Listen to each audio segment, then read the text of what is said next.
When Keanu Reeves walks onto the set of The Steve Harvey Show, the atmosphere is light, filled with anticipation for charm, laughter, and perhaps a few behind-the-scenes stories from Hollywood.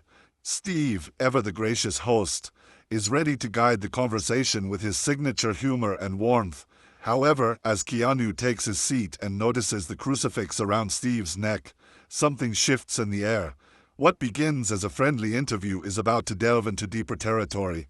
As Steve Harvey finds himself on the verge of tears, moved by what Keanu is about to share, Keanu starts with an unexpected sentence. "Can I tell you something I've never revealed in public?" The studio lights dim slightly, and the audience settles in, the anticipation palpable. Steve introduces Keanu not just as a Hollywood star, but as a rare soul that people feel connected to without ever having met. The crowd erupts in applause as Keanu steps onto the stage, dressed in his usual understated style. Dark jeans, a black shirt, and a plain blazer. He waves, smiles softly, and gives a slight nod, visibly uncomfortable with the overwhelming attention. As he sits beside Steve, the energy in the room shifts again. Less show, more truth. Keanu speaks quietly, almost as if trying not to disturb the peace. He thanks the audience and admits, half laughing and half shy, that this kind of reception always catches him off guard. "I'm just a guy trying to do my best," he says. Steve leans in, grinning. "That's exactly what makes you special." Their conversation moves beyond film roles and Hollywood gossip to touch on humanity, kindness, and what it means to navigate the world without armor, even when life gives you every reason to wear it. Steve brings up Keanu's reputation for kindness, videos of him giving up his subway seat, helping crew members, and donating portions of his salary to support those behind the scenes. Keanu confirms these acts but humbly states, "To me, it's just the right thing to do." He shares a quiet wisdom, emphasizing that everybody's going through something, and that sometimes the smallest gesture can change someone's entire day. Steve is visibly moved, reflecting on the humbling nature of Keanu's words. The conversation shifts to how someone who has experienced so much success can remain grounded. Keanu shares, "I've lost a lot. When you lose people you love, you realize that none of this makes you better than anyone." He recounts his childhood, moving around often, losing loved ones, and how every day is a choice. You either let pain harden you, or you let it shape you into someone softer. The audience holds its breath, reflecting on their own pain as Steve touches the crucifix around his neck, acknowledging something only he can feel. "You talk about silence like it's familiar," he says, and Keanu nods. "It is. Silence has been my companion for a long time, but in that silence, sometimes I hear the clearest things." Steve gently asks, "You ever hear God in that silence?" For the first time, Keanu pauses, then looks Steve directly in the eyes. "Yes," he replies, "I believe in something greater. I've questioned it, walked away from it, felt alone, but even in the deepest darkness, I could feel something, a presence, a peace. Not always loud, not always comforting, but always there." Steve's hand closes around the crucifix. "That's faith," he says quietly, "even if it doesn't have a name." Keanu's expression shifts as he leans forward, almost hesitating. "Steve," he says, his voice lower and more serious, "can I tell you something I've never said out loud before?" Steve nods, and Keanu takes a deep breath. "There was a night a few years ago when I was in a really dark place. I couldn't move, couldn't eat, couldn't sleep. I wasn't even sure I wanted to be alive. Everything felt empty." The audience listens in dead silence as Keanu continues. "I was scrolling through my phone trying to distract myself, and I came across a video of you talking about purpose, about faith, about how God doesn't waste pain." Steve freezes, realizing the impact of his words. "It wasn't just what you said," Keanu adds. "It was how you said it, like you'd lived it." I remember thinking, this man believes in something bigger. Maybe I can too. Steve looks down at the cross on his chest, his fingers tightening around it. "I watched that clip 3 times, Keanu whispers, "and the next morning, for the first time in weeks, I got out of bed."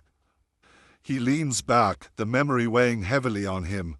I've never told anyone that, but I've carried your words with me ever since.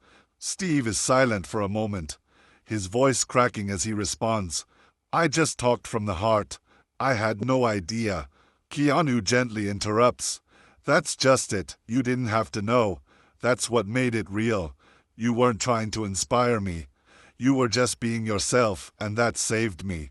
Tears well in Steve's eyes as he acknowledges the significance of the moment. And that crucifix you wear, Keanu continues. It's not just a symbol, it's a sign. You think you're just a comedian with faith, but I think you're something else. Steve looks at him, confused but open. I think you're a minister in disguise, Keanu says, and I have something else to tell you. Something that might change your life the way you changed mine. The studio falls silent, the camera seemingly pausing as Steve, still holding the cross, whispers. I'm listening. The atmosphere shifts, becoming more profound. Keanu leans in, eyes sincere, voice soft but unwavering. Can I tell you something I've never revealed in public? He asks again. Steve, surprised but steady, gives him space. Keanu takes a slow breath, his eyes locked on Steve. There was a season in my life when I couldn't find a reason to wake up. I had lost people not just to death but to life, to time, to pain. One after the other. My daughter was stillborn, and just a few weeks later I lost Jennifer, the closest thing I had to home. He pauses, looking down at his hands. I don't think I cried right away. Grief isn't always loud. Sometimes it's quiet. So quiet you forget you're alive. The audience sits breathless, some leaning forward, some leaning into themselves. I kept working, Keanu continues. Doing interviews, playing roles, because it's easier to disappear behind a character than to be yourself when yourself is broken. Steve instinctively touches the crucifix again, grounding himself. But eventually, Keanu goes on. The noise outside couldn't drown out the silence inside. One night, that silence almost won. Steve tilts his head, searching Keanu's face for what comes next. It was late. I was alone, hadn't slept in days. I didn't want to eat, talk, or even be. So I sat there in the dark for hours. No prayers, no thoughts, just emptiness. Then Keanu's tone shifts. That's when it happened. I picked up my phone, just scrolling, not looking for anything, just trying not to feel. And I saw a clip of you. Steve blinks, caught off guard. You were on stage, talking about storms, about how God doesn't waste pain, about how sometimes the thing that's breaking you is actually breaking you open. Steve nods slowly, remembering the moment. I don't know why I stopped scrolling, Keanu admits, but I watched the whole thing and then I watched it again. You said, if you're still breathing, it means God's not finished with you yet. And for some reason, that sentence hit different. It felt like someone finally saw me. Not the actor, not the man in headlines, just the man in the dark. Steve exhales softly, his hand now resting fully over the crucifix. Keanu leans forward, elbows on his knees, voice almost a whisper. And I need you to know, Steve, that night I stood up. He lets that sit for a moment, not because he was healed or had answers, but because for the first time in a long time he felt seen, and that was enough to make him move. The words strike Steve right in the chest, and he doesn't hide it. His eyes are wet, lips pressed together, trembling slightly. Keanu looks at him with gratitude and reverence. I never meant to tell this story, he says, but sitting here looking at you, I realized I had to. Steve's voice comes slowly, thick with emotion. Man, I don't even know what to say. You don't have to say anything, Keanu replies. You already did years ago. He gestures toward Steve's chest. And that crucifix you wear, that's what caught my eye first, before your words, before your message. That symbol was a lighthouse. Steve's gaze drops to the cross again, his hand tightening around it instinctively. I kept watching your message over the next few days, Keanu continues. Not because it fixed me, but because it reminded me that healing doesn't require answers, just hope. The audience remains quiet, some now visibly emotional, a few wiping their eyes, others simply absorbing the moment. Steve leans back, swallowing hard. You think you're just talking, Keanu says. Just entertaining, just surviving. But that night you were doing more than that. You were lifting someone who didn't have the strength to stand. Steve closes his eyes for a second, taking it in. I needed to tell you, Keanu continues, because the world knows you as a host, a comedian, a motivator, but I don't think that's the full truth. Steve looks back at him, still stunned. I think, Keanu says slowly, you're a minister in disguise. A long silence follows, Steve's eyes filling again. He shakes his head softly, not in denial, but in humble disbelief. You ever wonder why people are drawn to you? Keanu asks. All the time, Steve admits. Keanu smiles gently. It's because they're not just hearing your voice. They're feeling your spirit. You carry something sacred, man. Steve laughs, a short, broken laugh. I'm just trying to make it like everyone else. That's what makes it real, Keanu says. You're not trying to be anything other than who you are. And because of that, you reach people you'll never meet. He looks toward the audience now. People in rooms like this, people on the other side of a screen, people sitting in silence like he was then. I know it's hard sometimes, carrying that kind of weight, not knowing if what you're doing even matters, Keanu says. Steve nods slowly, visibly affected. But I'm here to tell you, Keanu continues. It does.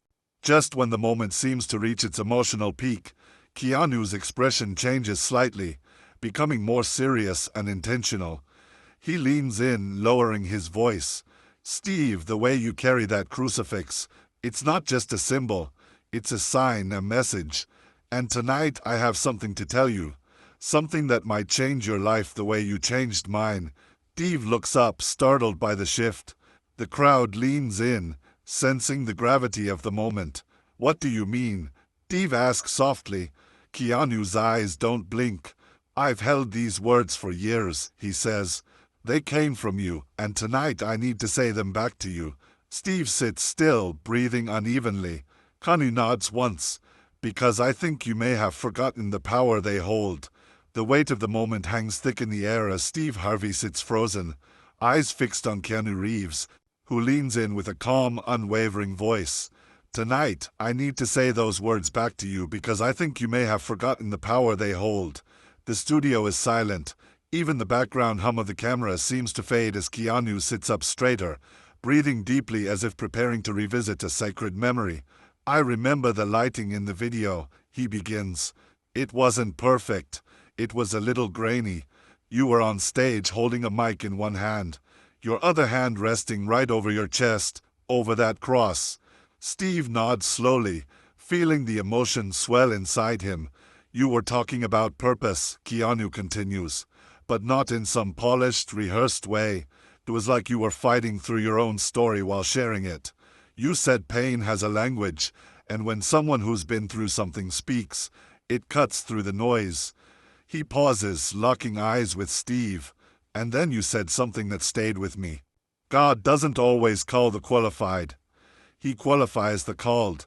Steve's lips part just barely, his hand going to his chest again, to the same crucifix Keanu had described. You said that God uses ordinary people to do extraordinary things, Keanu adds. That even if you think you're just telling jokes, just paying bills, just trying to make it to tomorrow, God might be using that right there to change someone's life. Steve leans forward, elbows on his knees, as the old clip comes back to him.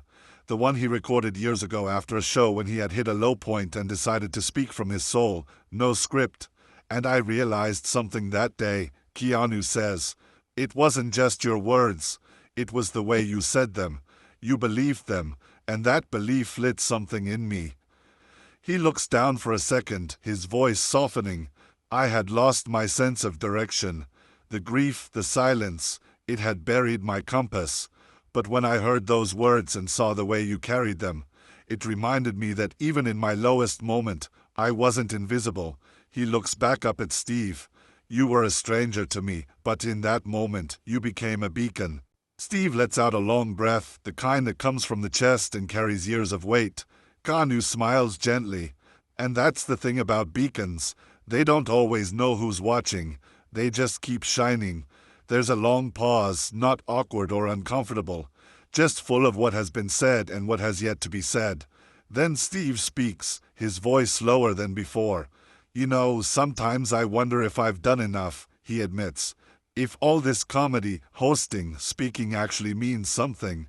Keanu leans in slightly. It does. I'm living proof. Steve shakes his head, overwhelmed. I was just trying to survive, man. I wasn't trying to save anyone. And that, Keanu says, is exactly why you did. The audience stirs. Small sounds of emotion breaking through the stillness. A few people wipe their eyes, while others sit in quiet reverence. Steve looks out toward the crowd, then back at Keanu. You said something changed in you when you saw that video, he says. What was it? Keanu sits with the question for a moment, then replies, hope. That maybe the silence wasn't the end of my story. That maybe, just maybe, God still had something for me to do. He looks directly at Steve again. Seeing that crucifix on your chest while you spoke about divine purpose, it wasn't just a coincidence. It was confirmation, a quiet reminder that light finds a way in, even through a screen. Steve nods slowly, visibly moved. You reminded me, Keanu adds, that I wasn't forgotten, that my story wasn't over. He pauses again, letting the moment breathe. And I remember exactly what you said, Steve, word for word. I've carried it with me for years. And tonight I need to say it back to you because maybe you've forgotten how powerful it really is. Steve looks at him, a question forming in his eyes. Keanu takes a deep breath, eyes steady. Sometimes you're not the one being rescued.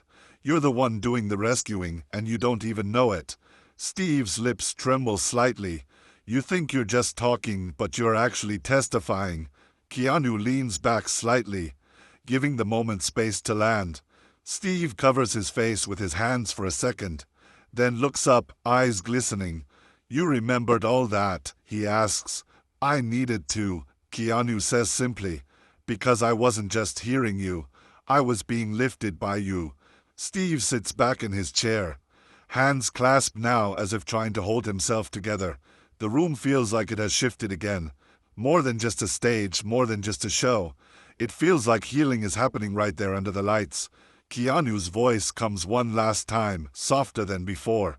And maybe you don't hear this enough, but Steve, you matter. Not for what you do, but for who you are. You carried faith into places where people had none left, including me. Steve can't respond right away. His chest rises and falls with slow, emotional breaths. The moment is quiet until Keanu adds, almost in a whisper, and today I have something to tell you that might change your life, just like you changed mine. Steve looks up, and the entire studio holds its breath for a long moment. He says nothing, simply absorbing everything Keanu has shared. The gratitude, the testimony, the truth. Then, slowly, Keanu leans forward again, this time with a different presence, as if what he is about to say comes not from memory but from something sacred. I remember every word of that message, he says, and I want to say them back to you now, not just as a reminder, but as a mirror. Steve's eyes lock on his, unmoving. With calm reverence, Keanu begins to recite. God doesn't always use the mighty or the perfect. Sometimes he picks the broken, the ones nobody expects, because they know how to reach people the strong can't.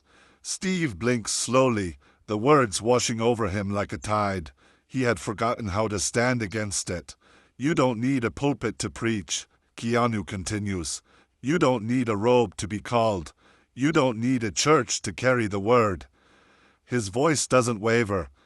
He isn't quoting a clip anymore. He is delivering a message. Sometimes your pain is your ministry, and sometimes your comedy is just the disguise God uses to send people hope. Steve's lips part, but no sound comes out. He is completely undone. Then Keanu looks at him gently, as if delivering a revelation instead of a compliment. You thought you were just making people laugh, he says, but you were doing more than that. You were reaching hearts, saving lives, carrying light.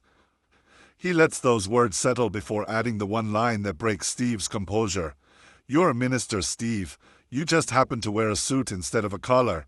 Steve's head drops. As Keanu gazed into Steve's eyes, one hand gripped the crucifix at his chest, Tears flowed freely down his face. No shame, no restraint. The audience remained still, enveloped in a sacred silence, devoid of applause. Then Keanu spoke softly, almost delicately. "The way you carry that crucifix, Steve, it's not just a symbol, it's a signal. Tonight, I believe it's pointing to something greater than both of us." Steve looked up, tears still streaming down his cheeks. Keanu inhaled deeply, as if bracing himself for what he was about to reveal. "I have something to tell you, something that may change your life." Steve's expression shifted, a mix of fear and awe. Keanu leaned in, his voice quiet yet certain. "Just as you changed mine." Steve wiped his face slowly, his hand trembling slightly as he lowered it from his eyes. The tears hadn't fully stopped, but now they mingled with a stillness, a reverence that softened even the lights on set. Keanu sat quietly across from him, waiting for the right moment to speak. Finally, with a gentle exhale, he said, "Steve, there's a sentence that's lived inside me for years, and I've never said it out loud until now." Steve nodded slowly, his eyes searching Keanu's. "Go ahead," he whispered. Keanu leaned forward, his voice devoid of performance, filled only with truth. "God uses his chosen ones," he began, "even when they think they're just telling jokes." Steve blinked, frozen in place. Keanu continued, "You thought you were just entertaining, just trying to bring joy, but Steve, you were saving lives." A single tear slipped down Steve's cheek, this one different, carrying understanding. Keanu nodded, confirming it with a look that said, "This is real. You saved mine." For a moment, the room held its breath. Even the cameras seemed to bow their heads. Steve leaned back, a sound escaping his lips. Part laugh, part sob, part disbelief. "I was just trying to make it, man," he said. "Trying to get through my pain like everybody else." Keanu nodded again. "Exactly. That's what made it holy." The words lingered, deep and permanent. Then something unexpected happened. Steve stood up, his body shaking, not from weakness but from something sacred. He didn't speak. He simply touched the crucifix again and stared at Keanu. Keanu stood still, face to face with Steve, both men now on their feet, the studio frozen in time. Steve asked a question that came not from doubt but from deep, aching wonder. "Why me?" Keanu answered without hesitation. "I'll tell you." He let the silence hang in the air, inviting something divine into the conversation. "Because God chooses the unlikely," he said gently, "the ones who've been overlooked, the ones who've bled quietly behind the curtain. He chooses people who have felt pain because they know how to speak to the pain of others." Steve remained still, his eyes glistening with something older than tears, something sacred. "You're not the loudest," Keanu continued. "You're not the most polished. You didn't go to seminary. You didn't memorize scripture. But God saw your scars and trusted you with a microphone anyway." In the midst of that quiet storm, Steve whispered, "But why me?" His voice cracked open on those two words. "Why me, man? Out of everybody God could have used, why would he pick me?" Keanu stepped closer, stopping just in front of Steve, and replied, "I'll tell you." The camera pushed in slowly. The audience remained still, some weeping silently, some holding hands. No one reached for their phones. No one wanted to leave this moment. Steve finally let out a soft breath. His voice cracked but steady. "I've thought about quitting before," he admitted. "Walking away from the spotlight, from all of it." Keanu nodded, as if he already knew. "I have too," he replied. "More than once." They both sat back down, not because the moment had passed, but because it had deepened, shifted, settled. Steve leaned forward, elbows on his knees, eyes distant. "I've asked God more than once, 'What do you want from me?'" he said. "Sometimes I feel like I'm not good enough to speak on faith. Not clean enough, not consistent enough." Keanu nodded again, his voice soft yet certain. "And that's exactly why he chose you." Steve looked up, intrigued. "Because your voice doesn't sound like a preacher's," Keanu explained. "It sounds like someone who's been through it. Someone who knows what it's like to lose, to struggle, to cry in the dark. There was no applause, no music, just presence. Then Steve looked at Keanu, his eyes sharp with something searching. "Do you really believe," he asked, "that we can still have faith in a world like this?" The question hung in the air, heavy and timeless. Keanu's calm, intense gaze told everyone in the room that what he was about to say would not be forgotten. He took a moment before responding, as if the words needed to form in his soul before reaching his lips. Finally he spoke. "I believe faith is the only thing that isn't pretending." Steve tilted his head, listening intently. "In Hollywood, we follow scripts," Keanu continued. "Everything is written, edited, controlled. We rehearse pain, we fake joy. But faith," he paused, "faith has no director, demands truth. It demands surrender." He leaned in slightly, his voice softer yet more powerful. "Faith isn't glamorous. It doesn't win awards. It's not invited to after-parties, but it saves people quietly, deeply, forever." Steve nodded slowly, his heart in his throat. "Hollywood shows you how to act," Keanu continued, "but faith shows you how to live." A ripple moved through the audience, an energy shift. "Faith is the only path," Keanu said, "that has no spotlight, no camera, no applause. It's the one place where it's just you and God." Steve couldn't speak. He simply placed his hand over his heart and nodded, overcome. "I didn't grow up with religion," Keanu admitted, "but I've come to believe that faith is real. Not because someone preached it to me, but because it met me in the silence. It met me when the lights were off and no one else was around." He looked at Steve, eyes full of something eternal. "And it met me through you." Steve trembled, not the Hollywood version of him, but the real, broken version. Still standing, the man with a cross on his chest who had the courage to speak life into a stranger through a screen. Keanu stood up, and after a moment, Steve joined him. They looked at each other for a long moment. Two men, two lives shaped by pain, now bound by grace. Then Keanu stepped forward and opened his arms. Steve walked in without hesitation, and they embraced. Not as actor and host, but as brothers. The audience stood slowly, reverently. No one clapped. It didn't feel right to interrupt the sacred moment. Finally, Steve turned to the crowd. His voice cracked but full of spirit. "I've had a lot of moments on this stage," he said. "But this was the greatest gift I've ever received." He closed his eyes for a second, then lifted his head and with sincerity whispered, "Let's pray." In that studio, in front of millions of viewers, two men with stories of pain became instruments of healing, and for a moment the world believed again.